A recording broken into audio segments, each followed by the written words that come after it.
The night had fallen over the town, and James Wheeler sat alone in his living room, his eyes tracing the dark corners of his house.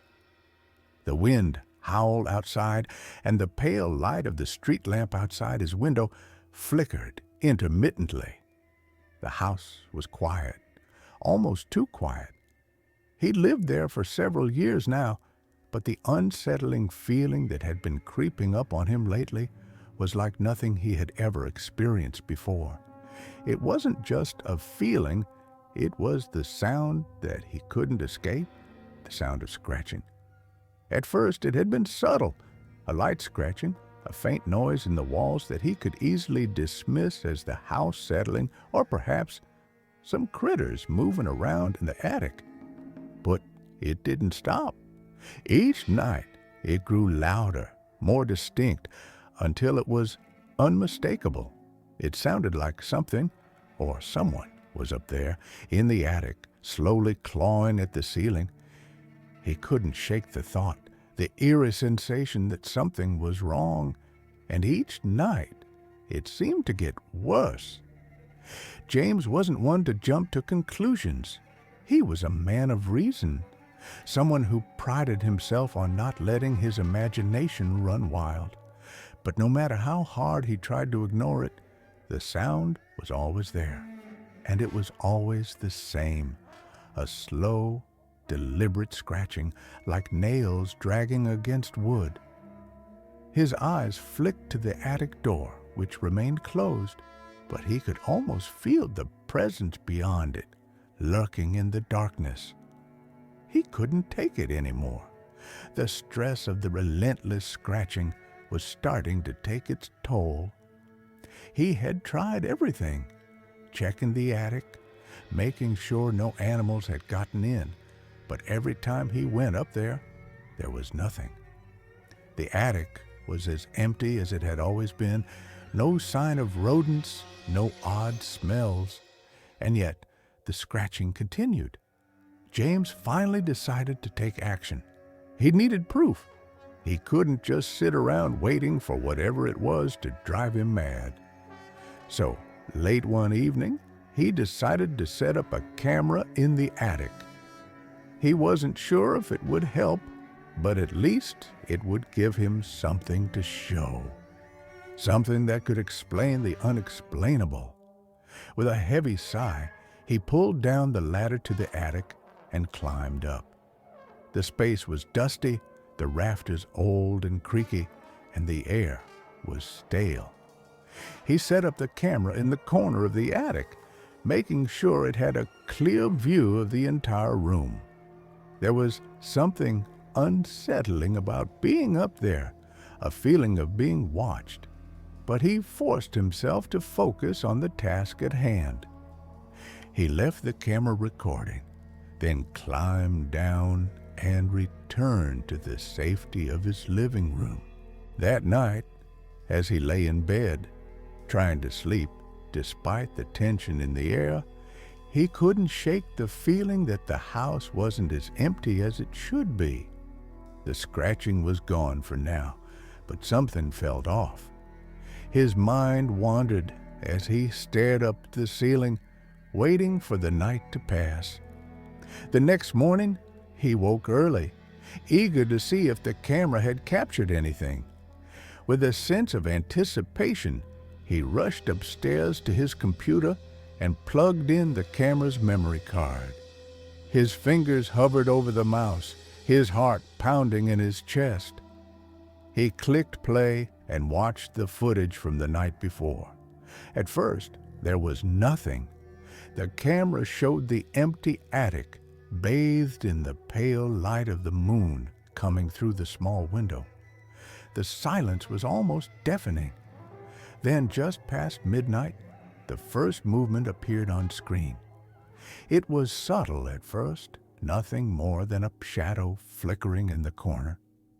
James leaned forward, staring intently, his heart racing. He could see it now. Shadows, moving, not in any natural way, but in a jerky, unsettling manner, as if something unseen was shifting, something not meant to be there. The shadows moved in and out of the camera's frame, but there was no discernible shape, no form, just dark, shifting figures that seemed to pulse in the corners of the attic. His breath caught in his throat as he watched, transfixed, unable to tear his eyes away from the screen.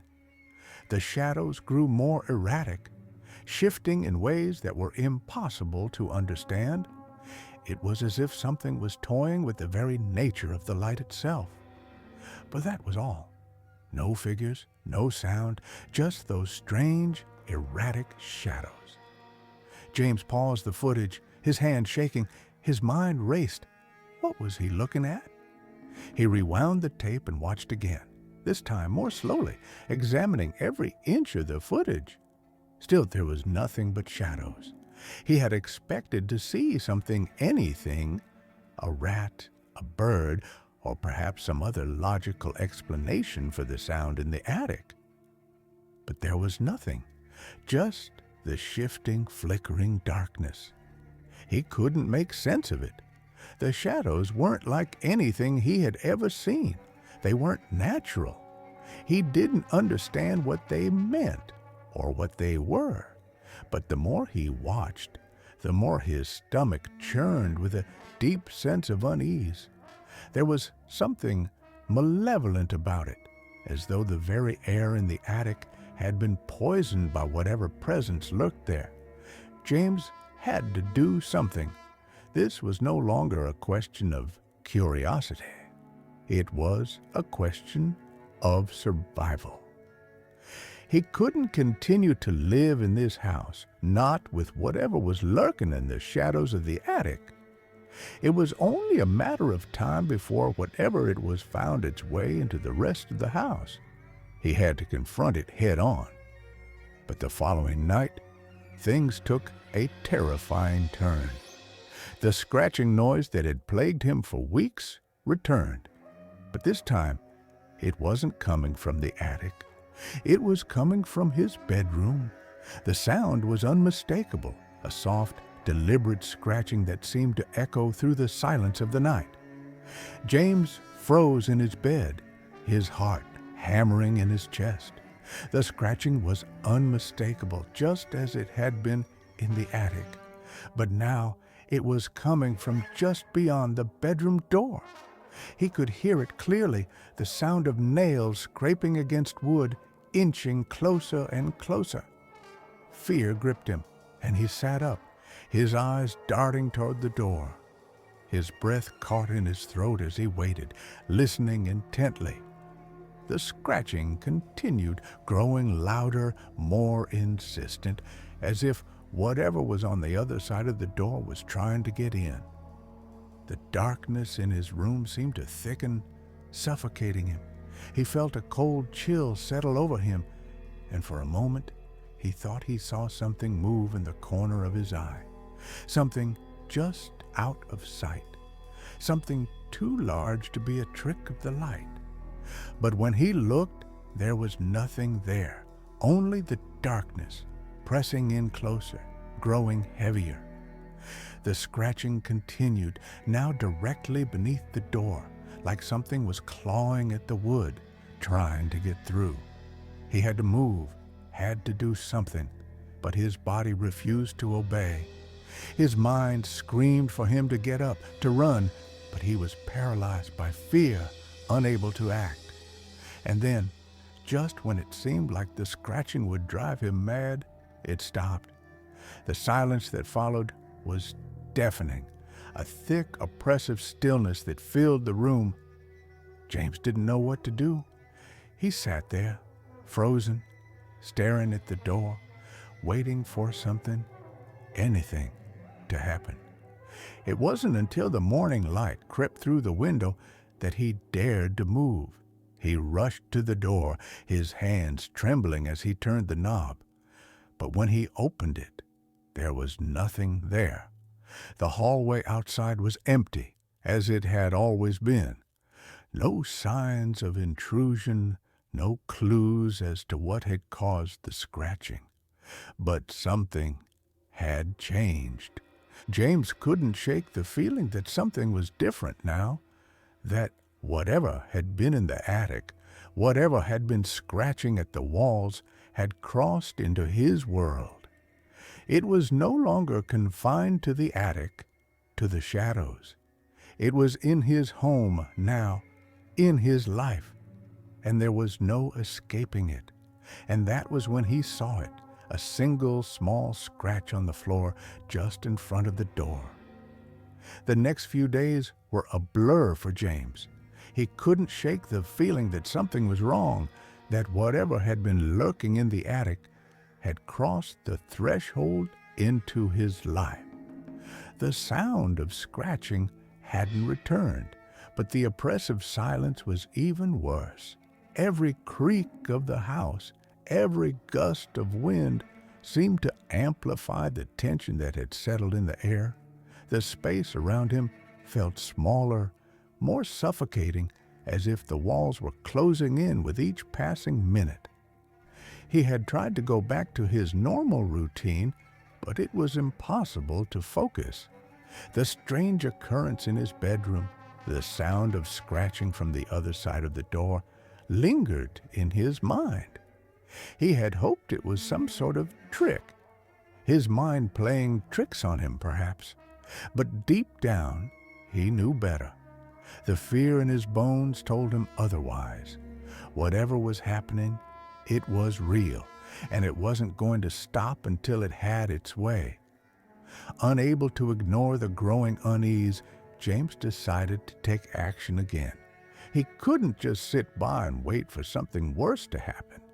He needed answers, something that would give him some peace of mind, some understanding of what was haunting him. He couldn't let this continue any longer. With grim determination, James set his mind to investigating further. He pulled out the footage from the camera he had set up in the attic days before and watched it again. This time, he was looking for something specific. The shadows. They had to mean something. There had to be an explanation for what he had seen. The flickering, the erratic movements. He hoped that watching the footage with more focus would reveal a clue he had missed. He sat down at his desk, eyes glued to the screen. The night was quiet. The only sound the soft hum of the computer. As the footage played, he leaned in closer, his gaze sharp, waiting for any sign of movement. The camera showed the same empty attic, bathed in moonlight. The shadows were still there, shifting in and out of view. At first, they seemed harmless, almost like the effect of shifting light or the rustle of something small in the corner of the room. But then, there, he saw it again. The shadows weren't just moving, they were pulsing, slow, deliberate, as if they were reaching out, testing the space. The patterns didn't make sense, as though the very space itself was being manipulated. James couldn't explain it, but it felt wrong. It felt like something was controlling the shadows, making them twist and bend in ways that defied logic. His eyes narrowed. Something was moving within those shadows. Not an animal, not a person. It was something else. The shapes that danced in the corners of the attic were more than just dark spots. They were forms, shapes that had no business existing in that space. And the longer he stared, the more he could make out the outline of something that wasn't quite right. A silhouette, not human, not animal. It was as if the shadow itself was alive, a creature born of darkness and malice. James's breath caught in his throat. His hands began to shake. He rewound the footage and played it again, this time frame by frame. The shapes were still there, still shifting. But as the footage progressed, something else caught his attention. A slight distortion in the air, a ripple of sorts, just at the edges of the screen. As if something was about to emerge, something was about to step out of the shadows. he felt a sudden chill crawl down his spine. He couldn't tear his eyes away from the screen.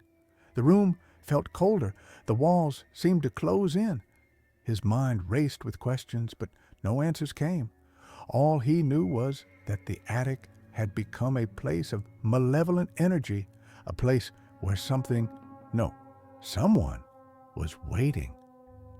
When the footage finally ended, James sat back in his chair, his mind reeling. There was no denying it now. Whatever had been in the attic, whatever had been clawing at the walls, had a presence. It wasn't just a random noise or the result of a simple animal. It was something much worse, something he couldn't even begin to understand. For the next few days, he became obsessed with the attic. Every night, he would go back to the footage, reviewing it again and again, looking for any clue, any detail that could shed light on what was happening. But the more he watched, the more helpless he felt. Nothing made sense. The shadows in the attic were like nothing he had ever seen. They were more than just an illusion. They were something tangible, something real. James tried to reassure himself that it was just his imagination. But deep down, he knew the truth. He couldn't ignore what he had seen, and he couldn't deny the growing sense of dread that followed him wherever he went. The house was no longer a home. It was a prison, one that he couldn't escape from. The sound of scratching had stopped, but the silence had become even more suffocating.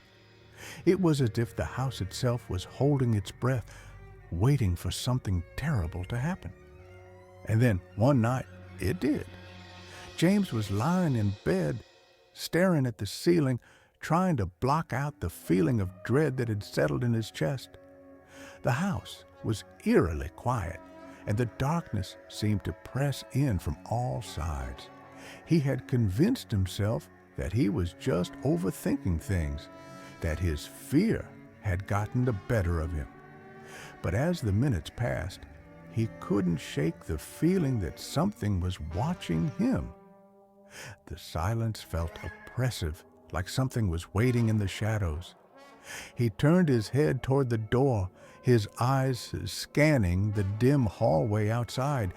There was nothing there, only the faint outline of the furniture in the living room. But then he heard it, a soft scraping noise coming from just outside his bedroom door. His heart skipped a beat. The scratching, it was back, and this time it was closer. James's breath caught in his throat as he lay frozen in his bed, listening intently. The noise was faint at first, just a faint scrape against the wood of the door. But it grew louder, more persistent. Something was on the other side. Something was trying to get in. He didn't know what to do. He couldn't move. His body was frozen with fear, his mind racing with 1,000 thoughts. What was it? What was out there? His eyes flicked toward the door, and he could see the shadowy outline of something just beyond the threshold. The figure was too large to be human, too unnatural to be anything he had ever seen before. The scratching continued, growing louder with each passing second. It was as though the thing outside was testing the door, trying to find a way in. James could feel the air grow colder, the space around him closing in. The silence in the room was suffocating. He could hear his own heartbeat pounding in his ears. Suddenly, the door handle jiggled. James's blood ran cold. The door was rattling, the wood creaking under the pressure of something pushing against it. The scratching had stopped, replaced by a low guttural sound, like something was grating its teeth, something huge and terrible. His breath caught in his throat as the handle turned again, slowly, as if the thing on the other side knew exactly what it was doing. It was too much. He couldn't take it anymore. James threw the covers off and sprang from the bed, his heart racing. He had to get out. He couldn't face whatever was on the other side of that door. He scrambled toward the window, his hands trembling as he fumbled with the latch. The noise behind him grew louder, the scraping turning into a series of violent bangs against the door. The thing was trying to break through. Finally, the window opened, and James shoved it aside, climbing out into the cold night air. He didn't look back. He didn't dare. His only focus was getting as far away from the house as possible. He ran through the yard, not stopping until he reached the street. He looked back, but the house was dark, the windows staring back at him like hollow eyes. For the first time in days, James felt a sense of relief, but the dread remained. Something was still out there, something that had followed him. The scratching, the shadows, it wasn't over, not by a long shot. And that was when he heard it again, soft at first, then louder, scratching. James couldn't stop running. His breath came in ragged gasps, the cold night air burning his lungs with every desperate inhalation. He didn't look back, couldn't look back. The darkness of the street swallowed him up. The houses lined up like silent sentinels in the quiet of the night. There was no one else out here, just him, alone in the void of his fear. His mind screamed at him to keep going, to never stop, but his legs felt like they were made of lead. The pressure in his chest was unbearable, a constant reminder of the terror that clung to him like a shadow.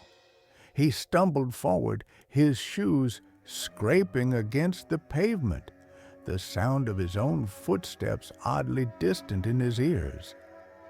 He had to get away from the house, from the scratching, from whatever it was that had followed him. But even as he ran, there was something else, something creeping at the edges of his thoughts, gnawing at the pit of his stomach. It was the realization that no matter how fast he ran, no matter how far he went, the thing that haunted him wasn't just in the house. It had already become a part of him. The scratching sound, faint but unmistakable, echoed in the back of his mind. It was as though it had followed him, carried by the wind, drifting in and out of his consciousness with every step. It was there, but it wasn't. He couldn't make sense of it. The terror had taken root deep inside him, twisting his thoughts, distorting the world around him. He turned a corner, his eyes darting nervously, scanning the empty streets for some sign of life. There was nothing, just the oppressive silence, just the constant feeling that something was watching him. The shadows seemed to stretch longer in the corners of his vision, flickering and moving as if they had a life of their own. He shook his head, trying to clear the images, but they lingered like ghosts in the periphery of his mind. He didn't know how long he ran, but eventually his legs gave out beneath him, and he collapsed onto the damp grass of a nearby park. His body trembled with exhaustion, but his mind was still racing, caught in the vice grip of fear. He lay there for a moment, staring up at the starless sky, listening to the distant hum of the city, trying to convince himself that everything was okay, that it was over. But even as he tried to calm himself, he heard it, the scratching. It was closer now. The sound was unmistakable, sharp and relentless, like claws scraping against metal. His heart began to pound in his chest once more. He shot up from the ground, his body trembling with terror, and looked around frantically. The park was empty, the trees swaying in the breeze, casting long shadows across the grass. There was no one there, nothing that could explain the noise. But it didn't matter. The scratching sound was no longer distant. It was inside his head. It was in his bones. His vision blurred as panic set in, and his hands gripped his head as if trying to hold himself together. His mouth was dry, and his heart was hammering so loudly in his ears that he could hardly hear anything else. But there it was, the scratching. Closer, louder. It wasn't just in the air anymore. It was inside him, clawing at the walls of his mind. He stumbled to his feet, his movements jerky and erratic, and he turned to run again. But this time, it wasn't the streets he was running from. It was the shadows. They were closing in around him, twisting and stretching like dark tendrils, curling and wrapping around his body, tightening their grip with every step he took. He tried to shake them off, but they only grew stronger, pulling him back, suffocating him in the darkness. The scratching was everywhere now. It was in his chest, in his head, in his soul. It was relentless, a constant presence that would not let him escape. His skin crawled with the sensation of invisible claws digging into him, pulling him apart from the inside. He fell to his knees, clutching at his head as the darkness pressed in on him, crushing him under its weight.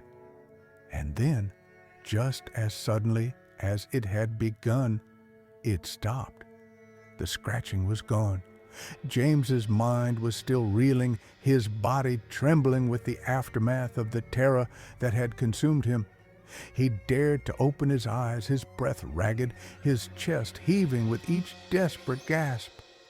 The world around him had returned to its quiet stillness, the park empty and calm.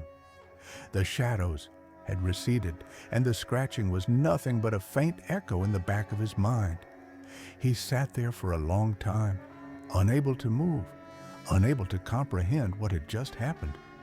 The fear still clung to him like a second skin, but the terror, the maddening presence that had gripped him so tightly, seemed to have faded. It was over, or so he thought. He slowly pushed himself to his feet, wiping the sweat from his forehead, his body aching from the strain of his panic. He wasn't sure where to go, what to do. His mind felt fragmented, the world around him surreal, as if he was caught in a dream he couldn't escape.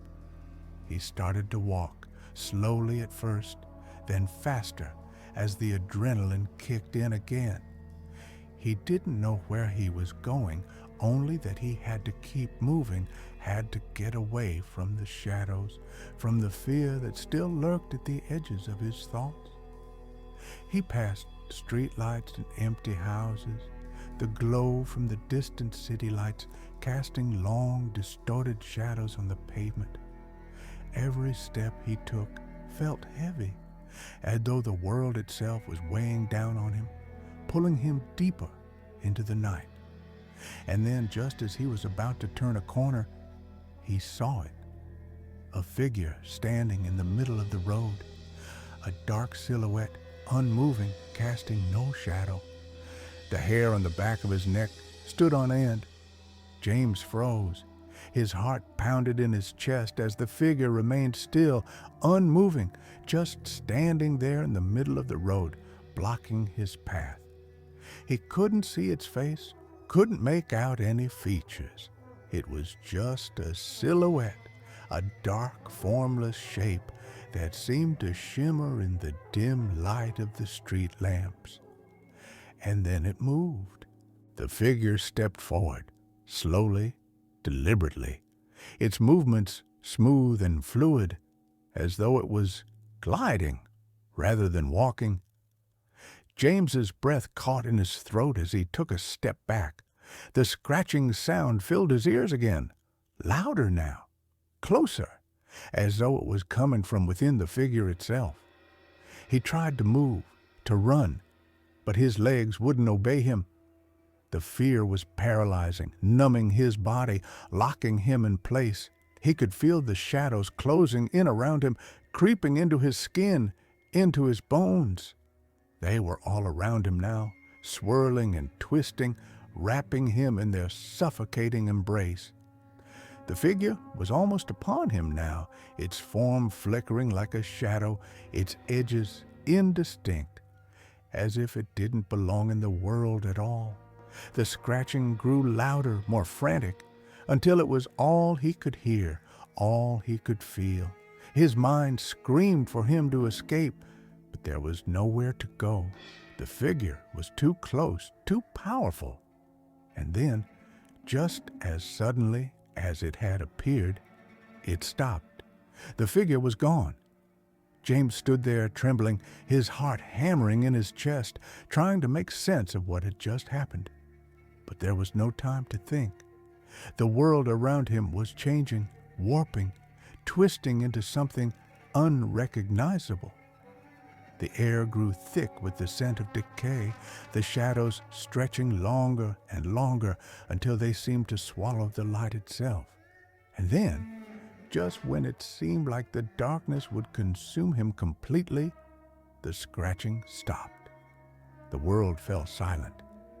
James collapsed to his knees, his body shaking uncontrollably as the silence stretched on. The fear had taken root deep inside him, and now there was nothing left. No more sounds, no more shadows, no more fear. Just the emptiness of the night, the weight of everything that had happened, pressing down on him like a physical force. He closed his eyes and let out a slow, ragged breath. It was over, but as the silence stretched on, he couldn't shake the feeling that something else was waiting for him. Something just beyond his reach, lurking in the dark corners of his mind. And somewhere in the distance, he heard it again, the scratching.